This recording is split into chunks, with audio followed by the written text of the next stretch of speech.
What if the workout you think is helping you burn fat could actually leave your metabolism more strained than improved? For many people, that is exactly what happens. They push hard in the gym, get a strong burst of effort, and then never fully convert that stress into lasting adaptation. So the real question is not just how hard you train, but how intelligently you combine intensity, recovery, and low stress movement to reshape the way your body uses fuel. Welcome to FitWay. Today, we are breaking down the exact biological mechanisms that decide whether training pushes your body forward or simply wears it down. You will learn why the sequence of your workouts, not just the effort itself, can have a major impact on your metabolism, your recovery, and your long-term results. One of the biggest misunderstandings in cardio training is the belief that more effort automatically means better adaptation. In reality, the body does not respond to effort alone. It responds to the total stress placed on the system and to how well that stress is managed afterward.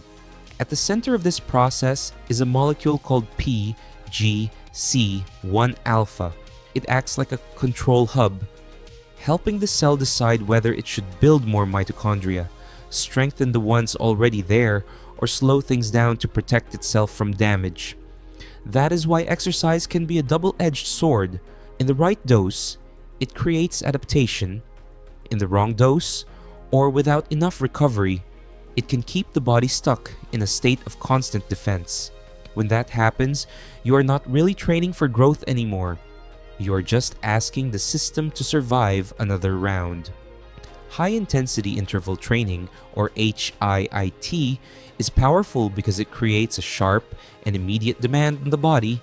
It drives calcium activity in muscle fibers, activates sensors of energy shortage such as AMPK, and increases oxidative stress. That sudden surge sends a strong message to the cell: adapt, repair, and become more capable. But that message alone is not enough. If recovery is poor, sleep is weak, nutrition is off, or total stress is too high, the signal may never turn into a real improvement. By contrast, lower intensity exercise such as Zone 2 walking or easy cycling works differently. It does not rely on a dramatic spike. Instead, it teaches the mitochondria to function smoothly under a steady, manageable load. Over time, this kind of movement helps the system become more efficient. The mitochondria may not always multiply as dramatically, but they often become better at doing their job with less internal strain. Strong, scientific evidence. The science behind this balance is what makes the topic so interesting. Research reviews on exercise biology have shown that HIIT can trigger rapid molecular signals associated with mitochondrial growth. But the cell does not only need a strong signal, it also needs the ability to stabilize that signal and convert it into lasting adaptation. That is where lower intensity work becomes important.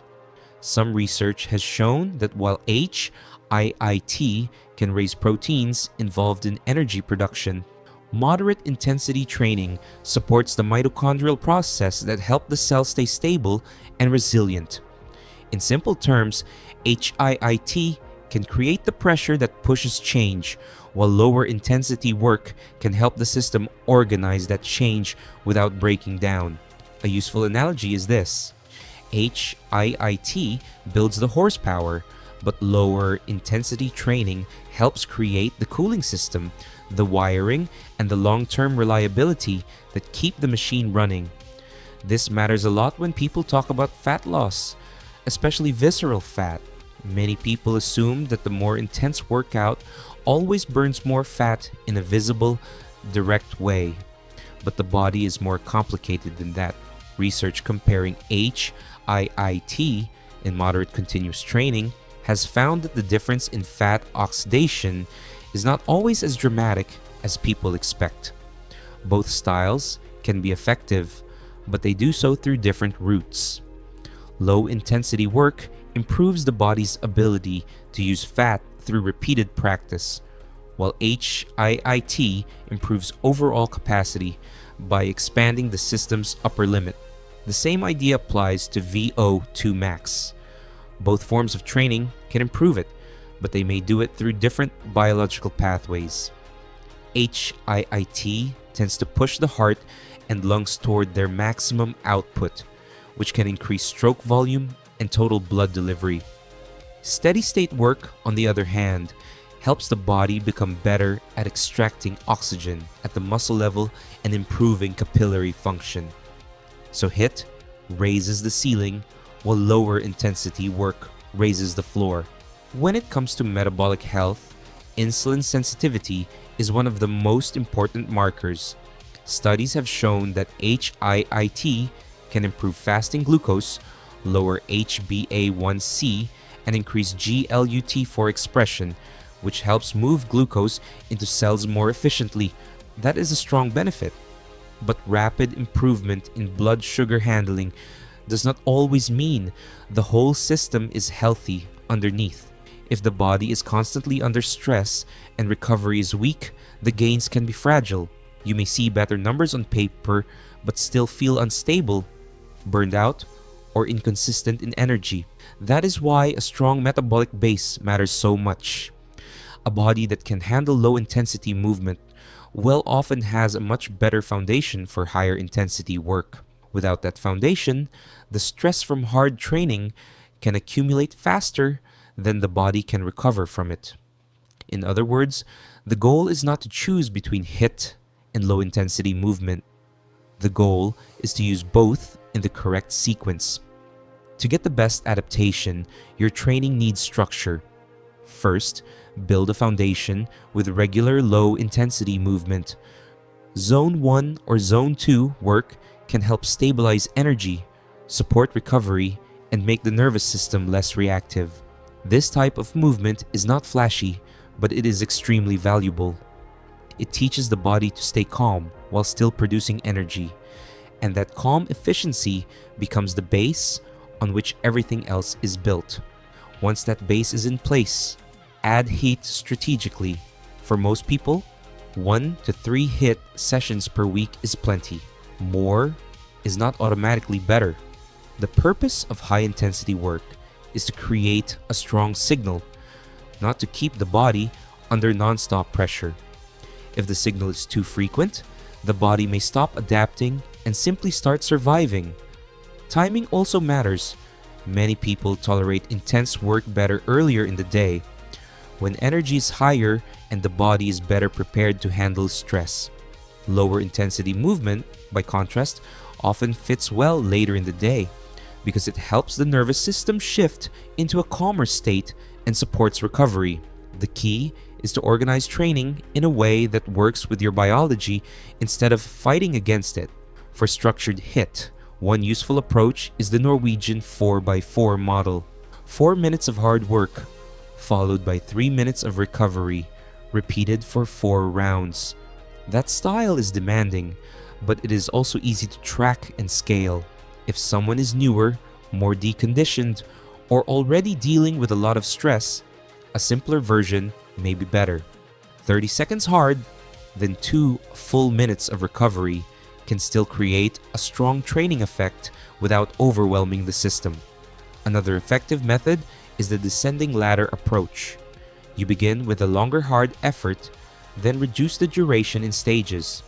For example, you might do 3 minutes, then 2 minutes, then 1 minute, then 30 seconds, with enough recovery between each round to keep quality high. The important part is not forcing fatigue.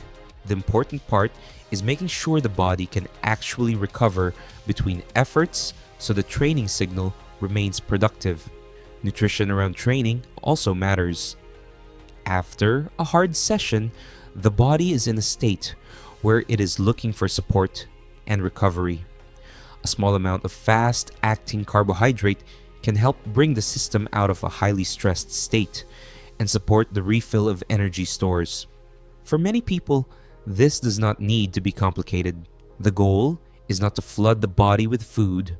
The goal is to create enough safety for recovery to begin. Just as important, do not pair intense training with a lifestyle that is already overloaded with stress. Hard workouts on top of poor sleep, long fasting, low calorie intake, and constant fatigue can reduce the quality of adaptation. The body can only absorb so much. If the system is already under pressure, more pressure does not always make it stronger. Sometimes it just makes it more tired. There's also a growing discussion about antioxidants around exercise. The body naturally creates its own internal antioxidant defenses after training, and that process is part of the adaptation response. Because of that, many coaches prefer not to overload the body with high-dose antioxidant supplements immediately after a hard workout. The idea is to let the body complete its normal signaling first, then support recovery through balanced nutrition later. Metabolic health is not built through endless punishment. It is built through the right balance of stress and recovery. Intensity has its place, but so does calm, consistent movement.